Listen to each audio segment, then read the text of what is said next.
posting YouTube statements. Said, wow, I wonder if the people who said they were wearing masks, and if we were better at it, no one would play the lottery. And how people will misthink what you say. You wonderful human being, welcome back to the inner church, where I make the connection between what people say, do or have and their inner voice. Forget the complicated stuff that people tell you or sometimes even lie about. And also forget all the nice pimped videos you will find on YouTube. This channel only deals with the basic stuff and raw human conversations and the translation to the inner voice. Today I dive into a conversation between the guys from Triggernometry and deGrasse Tyson, where they have a discussion about a wide variety of topics, from why are people now more skeptical to science to transgender. And I reveal what people say and how their beliefs are directly linked to what their inner voice is telling them. By the way, this review is the first part of a two-part series. So let's go. Yes. Neil, I think you do a hugely important job, which is essentially being the public face of your discipline. Post-pandemic, do you think that science has taken a battering in that people have lost a little bit of faith in scientists as a result of, things that people said? For instance, that people were saying, well, if you take the vaccine, it means that you can't pass it on, the virus, and then that turned out not to be true. Now, obviously, I'm not asking you to comment on that, but just, do you think that people are now just a little bit more skeptical of scientists, a little bit more untrusting? So there are a couple of loose edges there. So let me explore that with you. All right. So first, no single scientist ever communicates the truth unless they are communicating a consensus of observations that have been made. And unfortunately, I don't have a better word than consensus to use in that sentence. Because typically when we hear the word consensus, it relates to a shared opinion about something. In science, it's not about opinions, it's about the results of experiments. And if you have a set of experiments, most of which lean in this direction instead of that direction, it's like, hey, we're onto something here. And I'm going to go with the consensus of those observations and experiments. And they have nothing to do with the individual. Okay? So what's curious to me is we live in an era where you can channel surf on YouTube. Is that what it's called? Just surf on YouTube. They're not channels, I guess. You surf on YouTube and you land on somebody who says, the mainstream thinks this is true. The establishment thinks this, but here's the actual truth. You're all in on that. Okay, now, but why are you all in on that? And there's something about the lone genius that we wanna snuggle up to them rather than the faceless establishment. Because that person is speaking passionately. And our response to fellow humans speaking passionately is well known in the advertising industry. They could just show you a bar chart of why their product is better than everybody else's. But no, they have a person saying, I use this and it changed my life and it'll change your life too. That's what you listen to. Okay, let me stop it right there, because there's a lot we need to unpack. In this part, Neil says, no single scientist ever communicates the truth unless they are communicating a consensus of observations that have been made. But then he makes an important distinction. Because in science, it's not about opinions. It's about the results of many experiences and so on. All to explain why science is so great and have nothing to do with the individual. He also talks about why people want to believe the lone wolf that has a very passionate argument and says the mainstream thinks this is true, the establishment thinks this, but there's an actual truth. And then the normal people, like you and me, are all in on that. So what he's doing, he's trying to build a case for this is why science is truth and any lone wolf argument is not true. So let's take a look at this way of thinking. The way of thinking, I can speak for science and can explain why anyone else is wrong. So this feels like a God complex from a psychological standpoint. So when we look at, for instance, Dr. Jordan Peterson, what his work says, which often intertwines psychology with the structure of hierarchies, we can delve into the God complex in scientists, because Peterson points out that hierarchies exist naturally in many areas of life, but they can lead to an inflated ego if not checked. In a scientific community, the race for grants and research budgets can often create a fierce competition. When a scientist continuously succeeds, they may start believing they are infallible, like Neil. This God complex isn't just about arrogance. It's a cognitive trap where they might overlook critical data or feedback, thinking they know best. However, for science to thrive, humility and collaboration are key, and Neil is aware of this, and that is why he tries to explain both sides. So he says this is how it actually is, but this is what you normal people might or will think. Okay, now let's translate this complicated stuff to the inner voice, and also share your point of view about the inner voice in the comments, and I will always respond with new videos. Anyway, the God complex from an inner voice perspective is most often when the voice of security is the dominant one, without the voice of insecurity. And that leads to a godlike complex, an overestimation of one's qualities and points of view. And this is clearly what Neil is doing.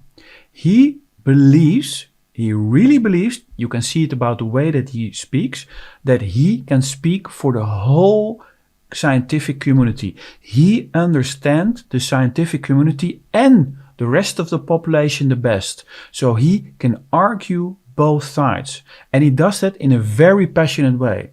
You can even say he is a lone wolf. And he just said you cannot trust the lone wolf. So that's a little bit like he says something for other people, but it's not applicable to himself. And that is kind of a God complex. So his inner voice, the voice of security, is on high confidence. And there is no voice of insecurity. And you need the voice of insecurity to balance your perspective. He needs some sort of humility, humbleness, that he says, I can be wrong. I can be wrong in my point of view. But he never does that. What he does, he's always explaining his point of view, and your point of view is probably wrong. Okay, now let's move to the next part of the video. But first, a message of encouragement. The only way I can grow this channel is for you to simply hit that subscribe button and give this video a thumbs up. So can you please do that now? By doing so, together we both can explore a wide area of topics like faith, religion, Christianity, Judaism, spirituality, law of attraction, consciousness, atheism, human behavior and emotions, mindfulness, success, wealth, happiness, relationships, parenting, and even thought-provoking topics like identity politics, virtue signaling, cancer culture, diversity, gender, conspiracy theories, and politics. All through our unique inner church lens. Discover how the inner voice shapes conversations and gain the power to master your own inner voice, making your dreams come true. Thank you, and now back to the video. We're blind to the statistical representation of reality. And I'm okay, we're human, and do I complain about that or just try to navigate that? I don't know. I do know we're not very good at thinking statistically about the world. Okay? And if we were better at it, no one would play the lottery. Okay? Just let's understand that. All right? And we have people who exploit this ignorance exquisitely, and they're called casino owners. Okay? They're exploiting the fact that humans fundamentally do not understand probability and statistics. Okay?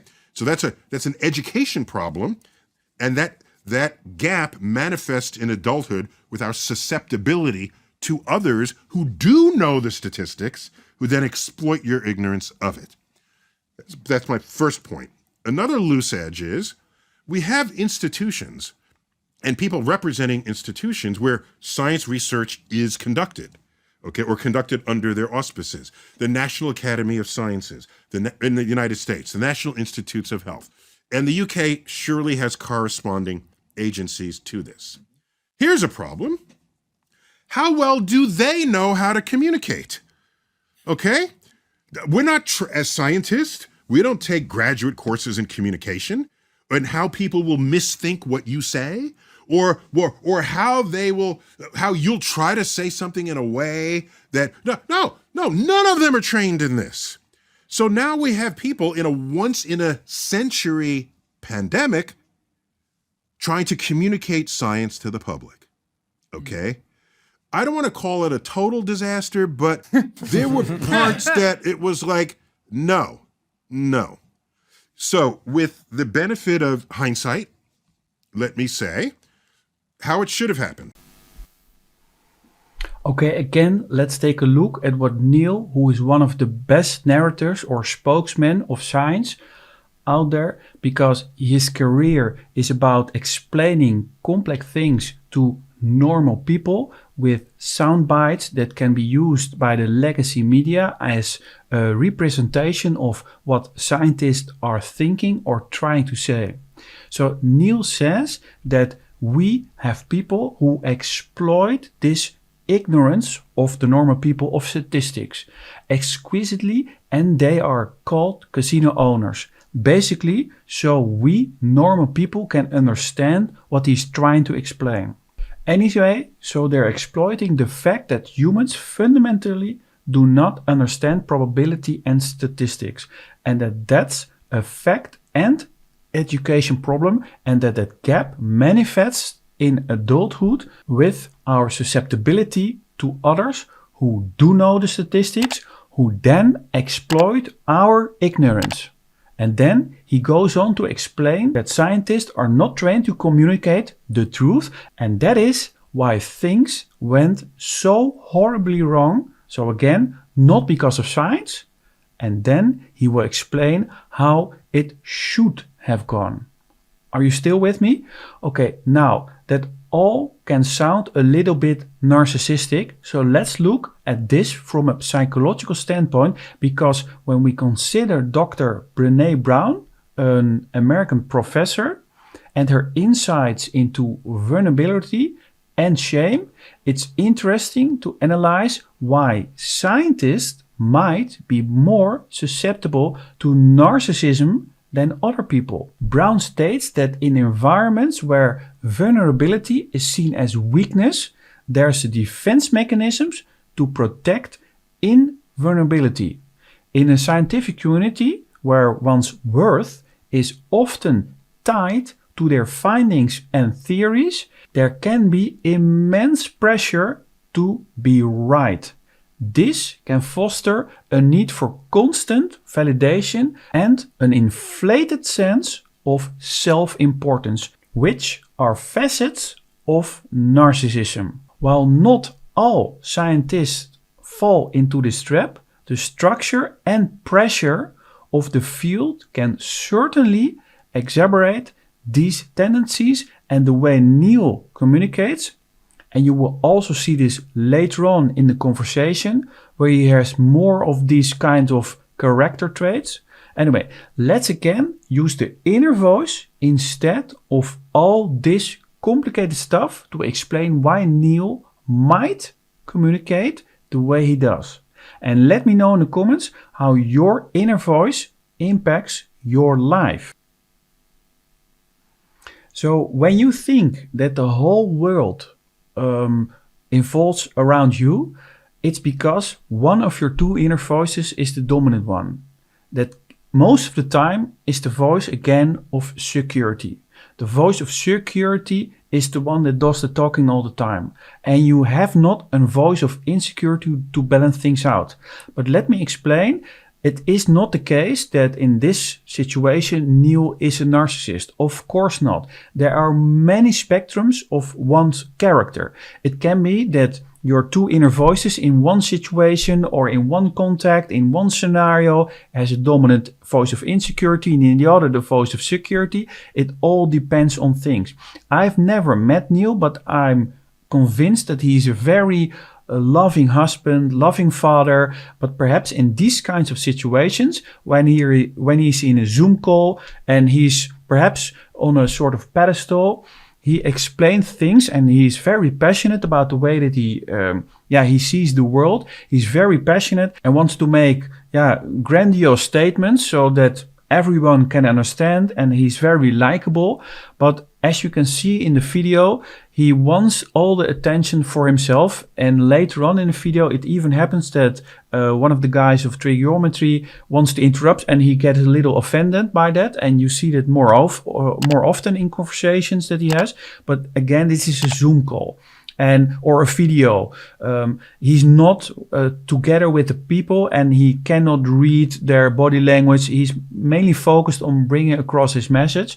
But a narcissist has a dominant voice of security, and that can be because he is insecure. So it's a little bit contradictory.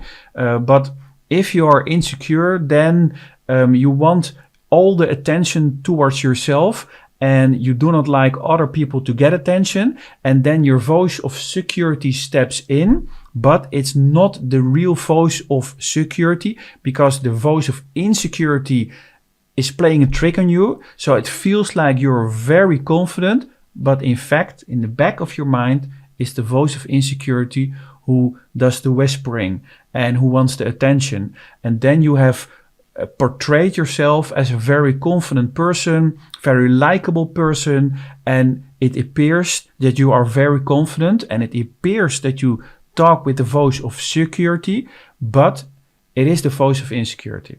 But let's get back to the next part where we see more of this behavior, his way of thinking. What are you going to do? I'm going with the 95% of the engineers, because there will always be outliers. Yeah. Always. Always. That's why one person, one research result is not the thing. And you had people in the outlier part of the statistics posting YouTube statements that, no, I've done my research and this is all bullshit. You should listen to me. No, never do that. Never. Never? Haven't there been people screaming at you here? I'm just getting excited. It's great. It's great. But Neil, to engage you on that point, no one research result should be accepted as the truth. It has to have verification as a double check. Was there bias? Did their wall current fluctuate when they got the result from their plug-in experiment? Were their data complete? Were it not? How did they do? I'll give an example. Here's an example. There was a research paper that came out recently that said that mask wearing was no better than non-mask wearing, okay, for COVID. And I said, wow, that's interesting. How did they get these results? So they showed their studies and people who said whether they wore masks and those who didn't, okay? And they compared those results. And I said, wow, I wonder if the people who said they were wearing masks had it completely covering their mouth and nose, because we've seen mask wearers where the nose is sticking out above the thing. We know people out there are like this, okay? There was no mention of the integrity of the claims of people wearing the mask. So then I thought to myself, if your result is that mask wearing does not prevent either the transmission or what's the other way, where you would receive COVID or you would spread COVID, that would be the result of the century. But the way you test that is not asking people whether they wore the mask. Here's an experiment you would do. You get the N95 material, you'd set up a membrane of that between two sides of a container, of a vessel. And you put COVID vaccine aerosol on one side and make sure it's not on the other side, and then put a pressure difference between the two so that this air flows across, and test to see whether the COVID aerosols made it through. If they made it through, then you'd have an authentic scientific result that said the mask does not work. If they don't make it through, then you have a result that they do. So that's how that experiment should have been conducted, and it wasn't. But everyone jumped on it who didn't want masks to have mattered, and they accepted this one result because it fed their sense of the world. But that's my overblown response to your very simple question about the COVID response and the scientific establishment. So in this part, Neil again makes the argument why you should never listen to the lone wolf or many wolves on YouTube. So never listen to someone who says, no, I've done my research and this, what the establishment is saying, is all not true. So you should listen to me. Never do that. Because no one research result should be accepted as true, as Neil is saying. Then he goes on a passionate rant where he basically says one type of science is good and one type of science is bad. And you can look at the rest of the video for more examples. Anyway, let's look at confirmation bias that many times happen within the scientific community. And this from a psychological standpoint. Because, for instance, Dr. Daniel Kahneman, a Nobel Prize winning psychologist, has extensively explored cognitive biases, and one of the most pervasive is confirmation bias. Within the scientific community, this manifests when researchers favor or seek out information that confirms their pre-existing beliefs or hypotheses. Kahneman's study show that we are hardwired to prefer consistency in our beliefs. For scientists, this can mean unconsciously ignoring data that contradicts their initial theories. It's a stark reminder that science at its core requires rigorous methods and constant questioning to ensure that our inherent biases do not cloud the pursuit of truth. Okay, now let's focus on the inner voice instead of all this complicated stuff, and use the comment section below to share your experience with the inner voice of other people. So confirmation bias is that you speak with one of your inner voices. And the best way for you to have rapport with someone else is also to talk to the same inner voice. And that sounds strange, but if you do research, you have an internal narrative. And that narrative you want to basically have results that are in line with that inner narrative. So if you have a story about, for instance, masks do work, then you only look at scientific papers that prove that masks work. And you can see that Neil tries to come up with, he almost tries to invent on the spot how the research about masks should have been performed. And he, in his godlike thinking, knows how this should have been done. So other scientists are not good, and Neil is the one that should have performed that research. So he basically dismisses other scientists because the other scientists are on the wrong side of thinking. So he comes up with an N90 mask and how you can test it, but the communication from the scientist about wearing a mask was not about specific situations. It was about the general public. you should wear masks, and then this is what happens. And the research that he's trying to set up, but there are many flaws in the way he tries to set up his research, but that's not part of this conversation. The reason why we have this conversation is that you can see in Neil in which inner voice he does the talking, and you can see that he talks with the voice of security. He's very confident about anything that he says, and there is no voice of insecurity. And if there was a voice of insecurity, he would have done basically what he's telling that scientists should do. He should be more humble, and he's not.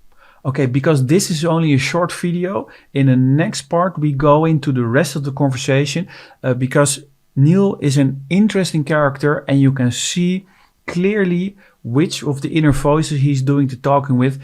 And if you look at someone with a clear voice of security and a lack of insecurity, it's much more easier for you to digest all the information. Okay, so thanks for watching, and until next time, and in the meantime, listen to your inner voice and take control of your life. And let me know in the comments what videos you want me to make.